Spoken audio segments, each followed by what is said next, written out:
একত্রিত হবে, বসবে, উপস্থিত হবে, তাদের ক্ষেত্রে আল্লাহ রাসূল সাল্লাল্লাহু আলাইহি ওয়াসাল্লাম 4টা ফজিলত বলেছেন। এক নম্বর, ওয়াশিয়াত আলাইহিমুর রাহমাহ। রাসূল করিম সাল্লাল্লাহু আলাইহি ওয়াসাল্লাম বলতেছেন, আল্লাহ তাআলার রহমত তাদেরকে ঢেকে নেয়। সুবহানাল্লাহি ওয়া বিহামদিহি।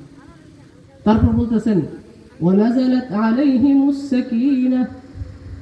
আল্লাহ তাআলার বিশেষ রহমত সাকিনা তাদের উপর বর্ষিত হতে থাকে। সুবহানাল্লাহি ওয়া বিহামদিহি।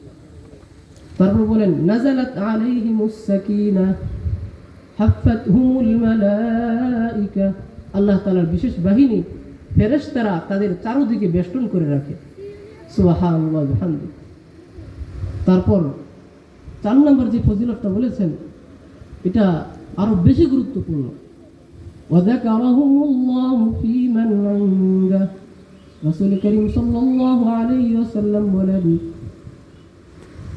বান্দারা এখানে বসে আল্লাহ তাআলার আলোচনা করে, আলোচনা শুনে, আর এখানে যারা থাকে স্বয়ং আল্লাহ তাআলার মজলিসে, সেই আল্লাহ তাআলার যে আরশি মহল্লায়, আরশি মহল্লার মধ্যে আল্লাহ তাআলা তার বিশেষ বাহিনী ফেরেশতাদের মাঝে এই দুনিয়ার মধ্যে যারা থাকে তাদেরকে নিয়ে আলোচনা করে।